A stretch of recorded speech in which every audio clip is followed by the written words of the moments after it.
Hi, I'm Shrankla Holochak, the founder and CEO of Uma, an Ayurvedic beauty and wellness collection. This is the Uma Ayurveda podcast. Each week, I'll be having a conversation with someone I greatly admire on the topics of Ayurveda, holistic healing, spiritual well-being, and alternative health.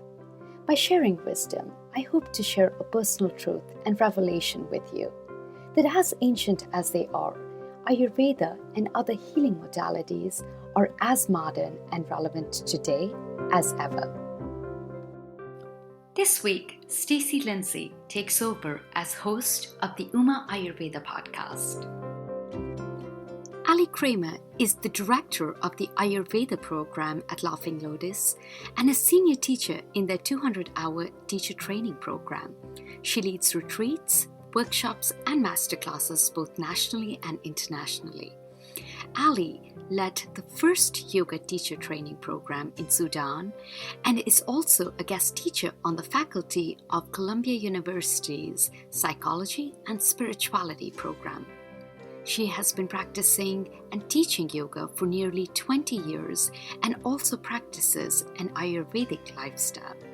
Ali is the author of Modern Ayurveda, Rituals, Recipes, and Remedies for Balance. Ali Cramer, I am so excited to be with you and to share this space with you today. Thank you so much. Thank you so much for having me on. This is exactly in alignment with everything that I love, so I appreciate it very much. I want to ask you, how are you holding up? How is your heart? What a beautiful question. My heart has good days and bad days. My heart goes out to everyone who is suffering. Yeah. And I am trying to stay in action. That is part of my Vata Pitta nature, yes. To stay in action and to just try to do my part to bring a little bit more positivity into people's lives if I at all can. So what I focus on in any time of challenge is how do I take action and into action, and action and service is always what saves my life. Thank you for sharing that, Ali. And I'd like to unpack that a little bit more because I know, as you just said, action and service is a huge part of your life through your yoga practice, which I know you've been practicing since 2003, and you're also deeply devoted to Ayurveda. So if you would you take me back to the start? When were you first introduced to yoga and Ayurveda, and how do they play such a strong role in your life today? So let's see. I was a professional dancer and moved to New York when I was 16 for my dance career. And I had a few injuries. And at some point or another, somebody said like, oh, you should try yoga. It would probably help your back. And this was in the 90s. And there was a place right near me where I lived on the Upper West Side of New York City called Integral Yoga. And I started going there, and there was a purple carpet on the floor. And we all did yoga on our towels. I think about the difference, like where yoga has come to, for better and worse, and so we all did yoga on our towels, and it was integral yoga. It was very traditional hatha yoga, and we did breath work and mantra and some poses, and I started there, and then I continued with my yoga practice. I moved to California at some point at the end of the 1990s, and there was already a very vibrant vinyasa scene there at the time. So I started doing that, and then came back to New York, discovered Jiva Mukti, fell in love, was there every day, all day. And then from there, discovered Laughing Lotus, walked into Laughing Lotus and said, I thought I'd do my teacher training a million years from now, but I think I'm doing it now. Wow. And it's been my home ever since. And so I started practicing somewhere around 95 or 94 maybe, and did my TT in 2003 with Lotus. And there was a one-day introduction to Ayurveda. And I just was like, there's something to this. Like, if I actually look at the world through this particular lens, there's a lot more that makes sense. Yeah. And so I went into the little boutique that Lotus had and found this book called The Path of Practice by Maya Tiwari. And I read this book, and it's a beautiful, beautiful Ayurveda book. And just, I became obsessed with this book, and I gave copies of it to everyone that I knew, and just, followed her. And then I heard that she was doing a 6-month training in New York City. I signed up for it right after school ended, and that started my Ayurveda practice. And I will say this, I always agreed with the theories. I always agreed with the perspective of life. And it's taken me, since 2003 to slowly but surely incorporate the practices. It made a difference in my life right away in terms of changing my thinking. And in terms of changing my behavior. Behavior is difficult. Yeah.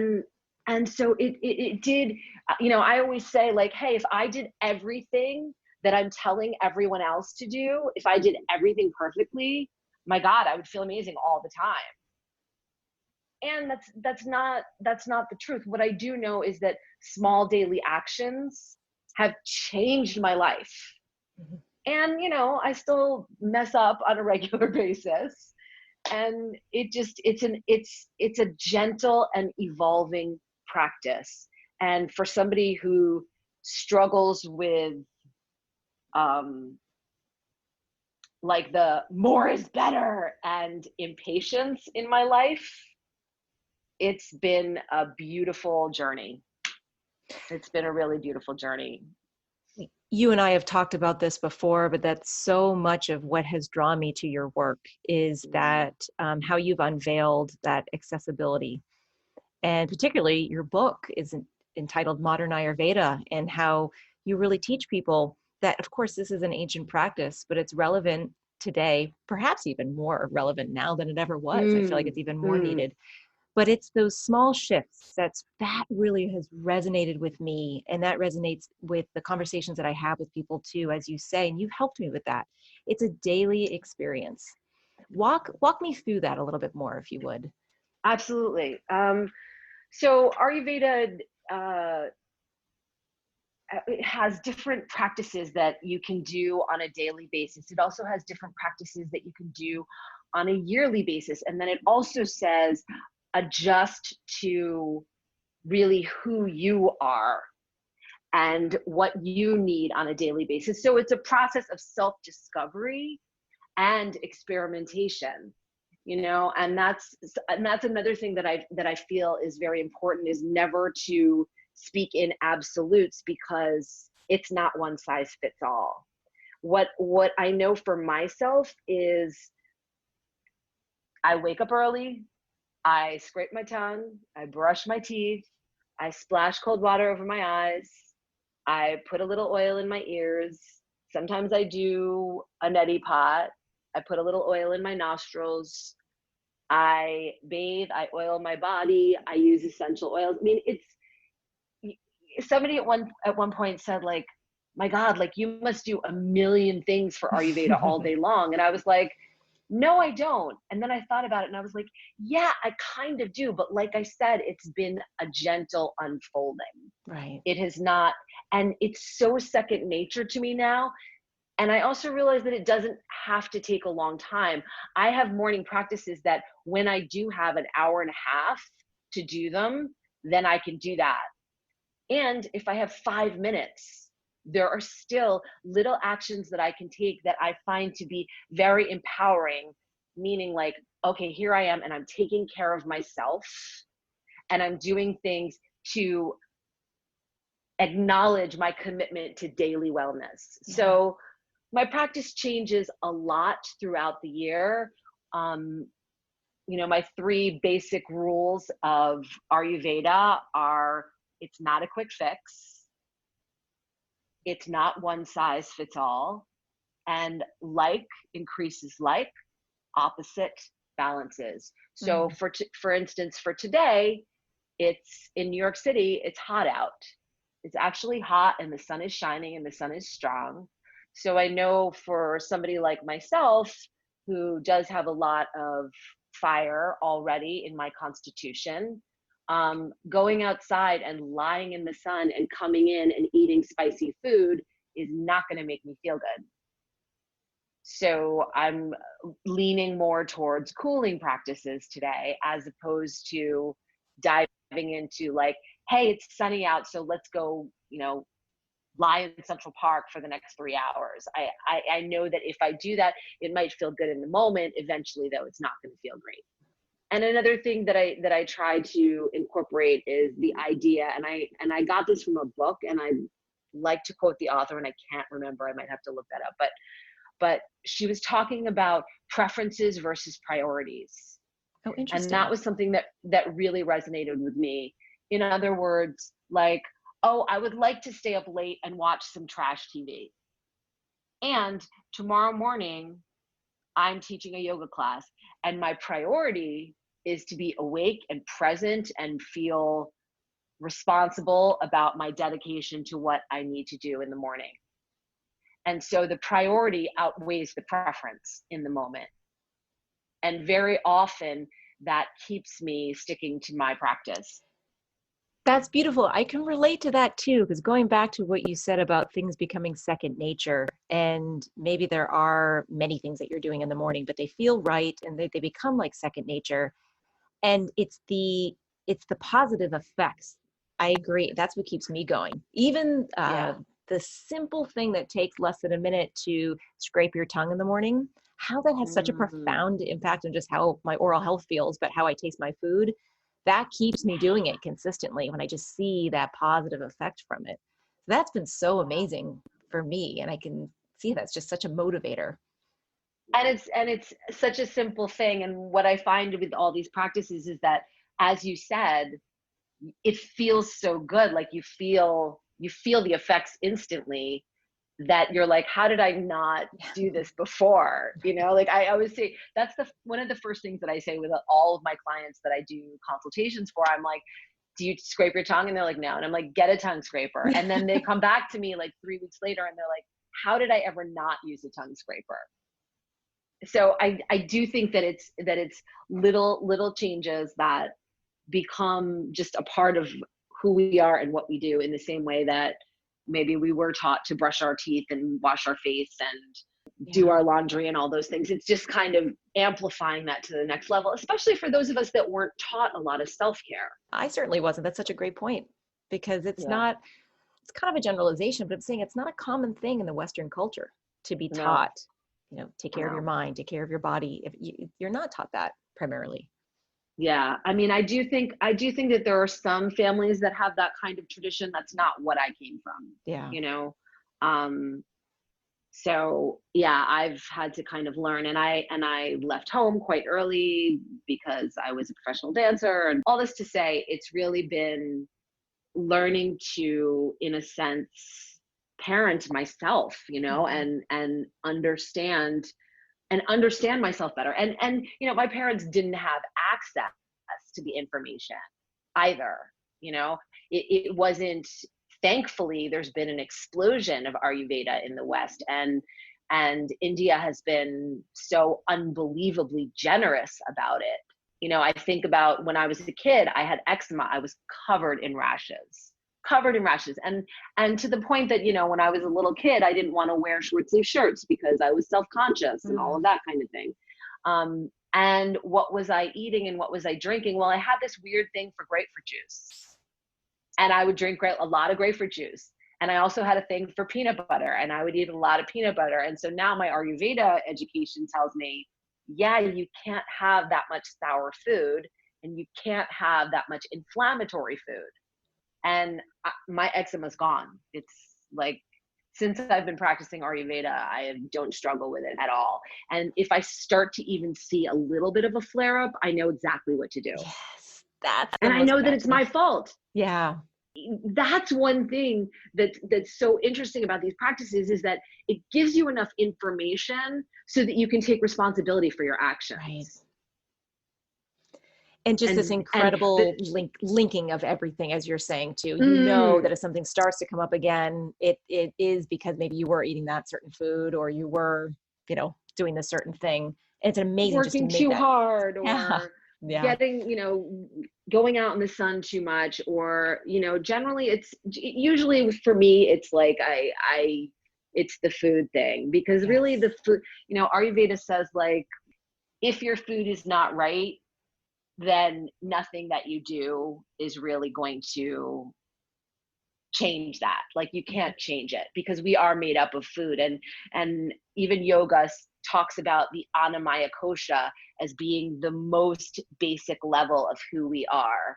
And the ana means food. So the body that is made up of food.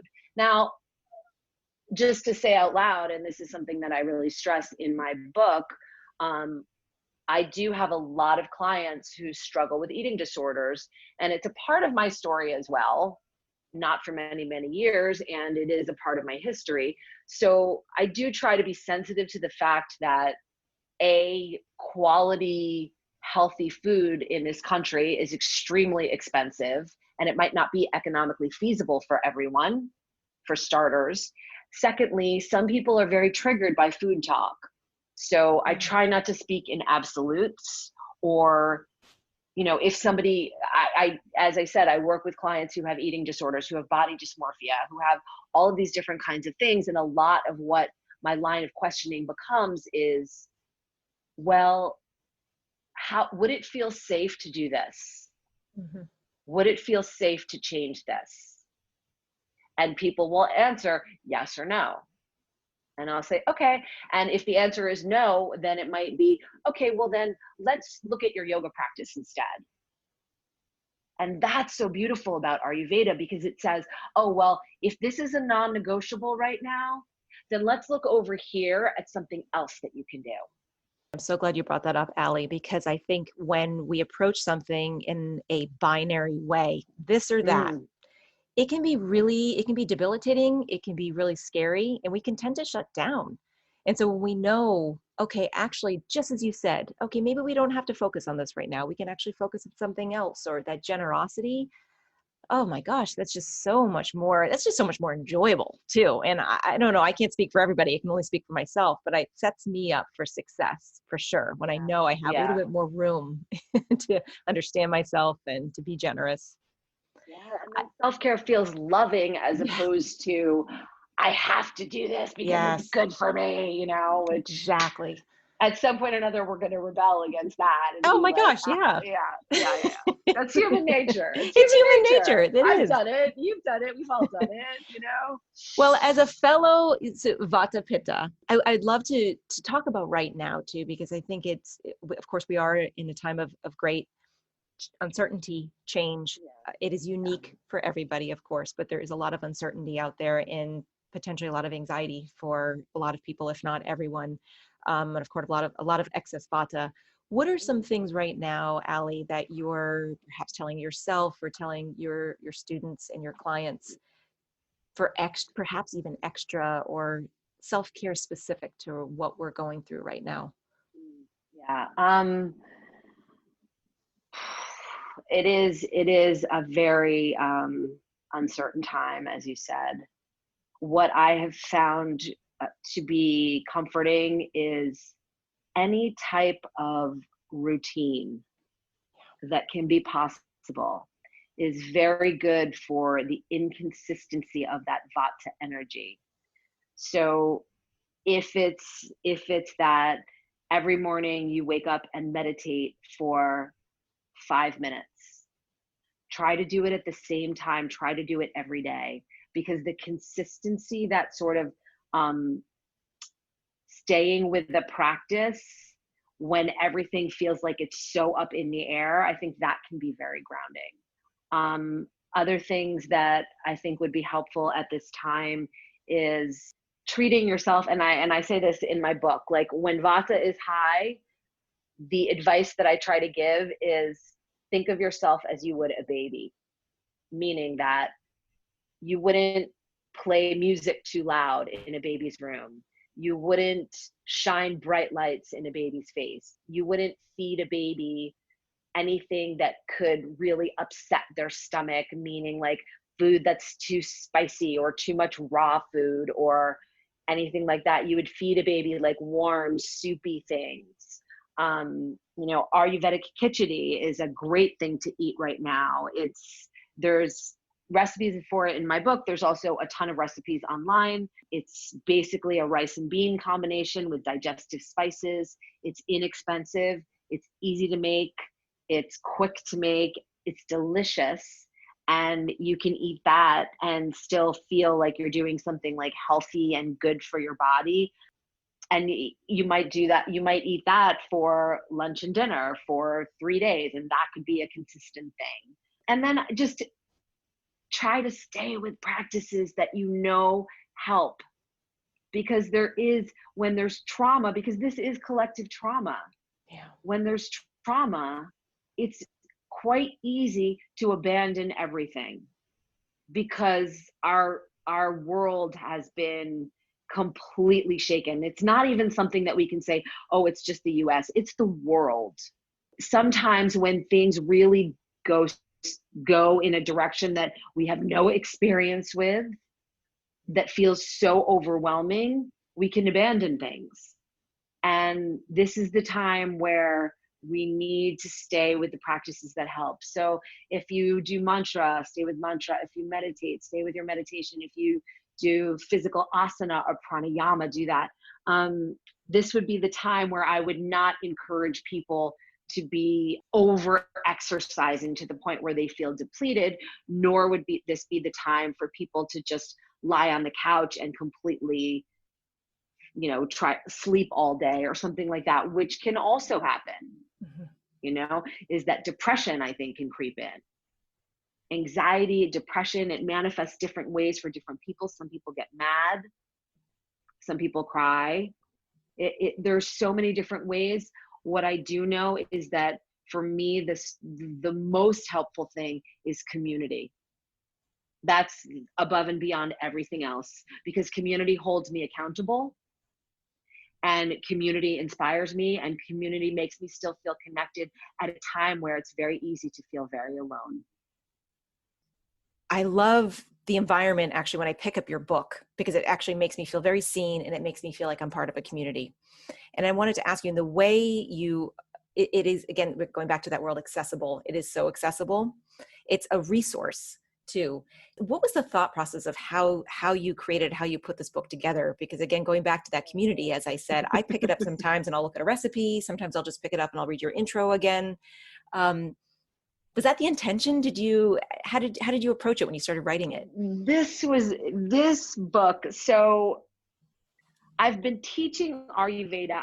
I didn't want to teach it for the first 6 or 7 years or something like that, because I was trying to just incorporate it in my life. And I was teaching so much yoga at the time. And there wasn't even like room for it.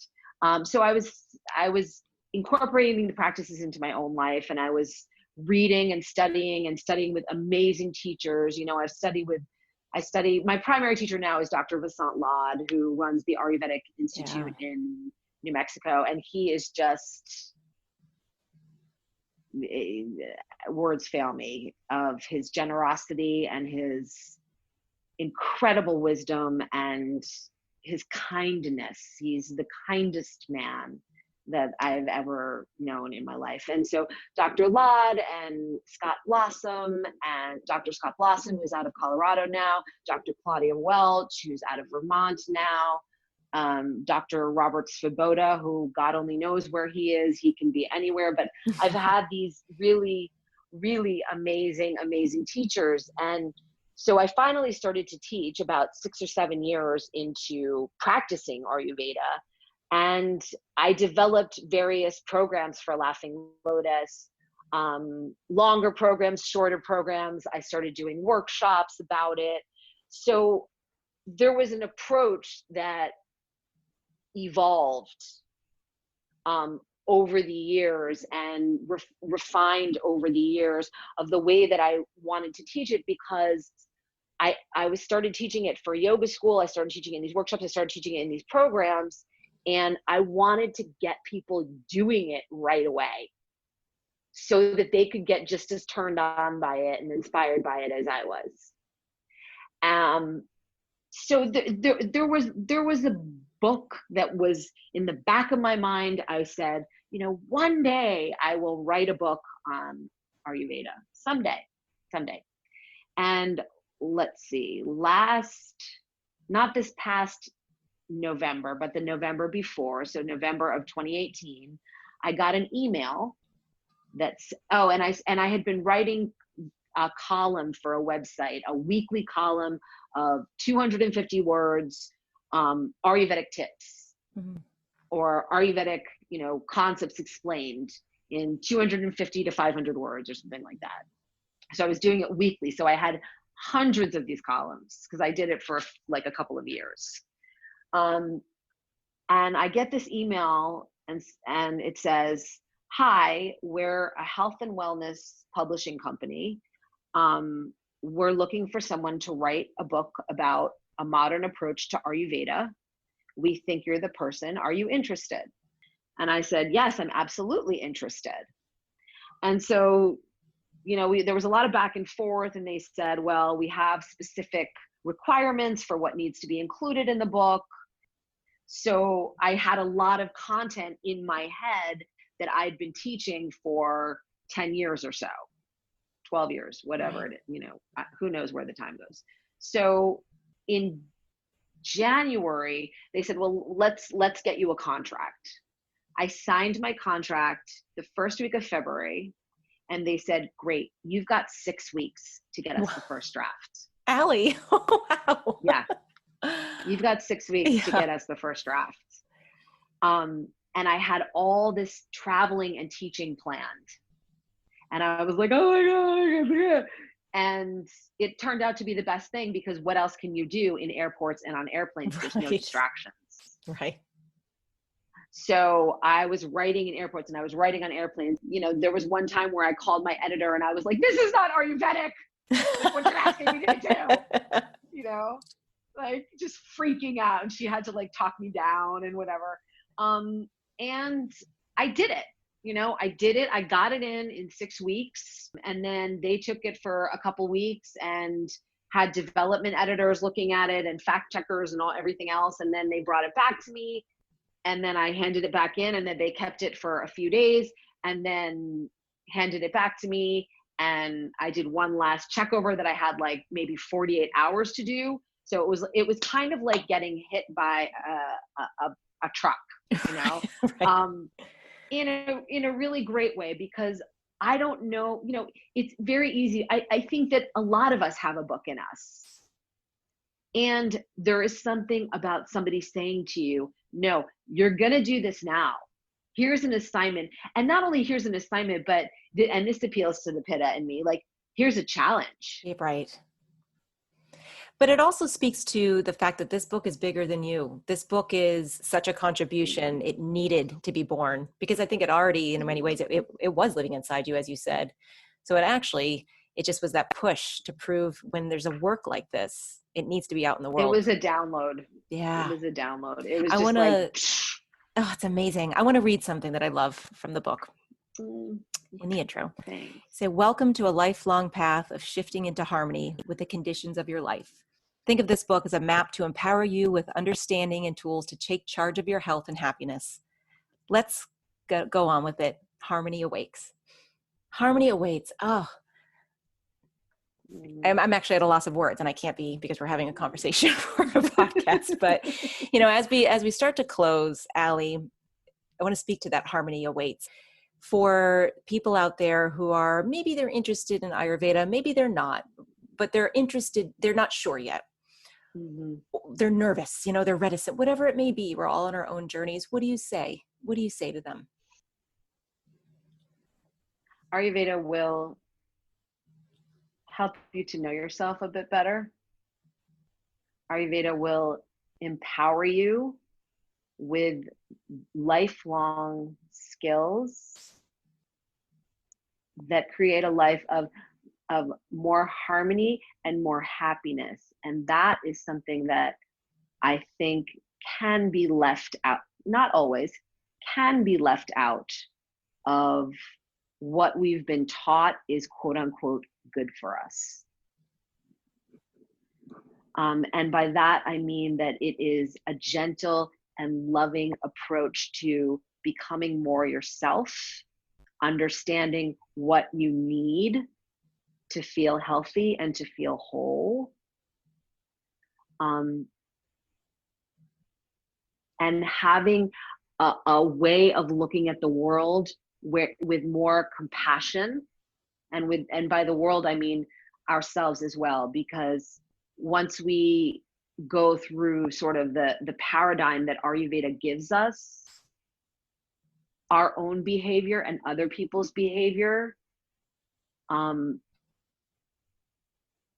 be explained in such a beautiful way. It has made my relationships so much easier. You know, when I get triggered by something that my father says, and we're talking on the phone, and then I realize, and then I say to him, Dad, have you eaten? And he says, no. And I say, well, call me back after dinner. Right. Because I know he's hangry. And I'm triggered by that, you know? And so there's things like that. Or when my mother, you know, forgets this and forgets that, and she's like, oh, I don't remember. And I say, I don't think to myself, well, that's my mother. I think my mother's vata is really high. So let's see if we can do something that's going to help her to feel more grounded. And Ayurveda gives us the tools to adapt and adjust and constantly be finding our way back to balance, because balance is our birthright. It is our birthright. Yeah. And there are little things that we can do, little gentle, loving things that we can do to help ourselves get back there. It's a dynamic state. It's ever changing. And it can become second nature. It does not have to be a big deal or some sort of like overhaul of our lives. It's consistently evolving. Oh, Ali, thank you so very much. Thank you. Again, your wisdom is in your book, Modern Ayurveda, Rituals, Recipes, and Remedies for Balance. And we can learn more about you at alicramer.com. Ali, thank you for holding space with me today. Thank you so much. Thank you so much for your beautiful questions and for letting me just talk on and on about my passion. More to come. More to come. Thank you, Ali.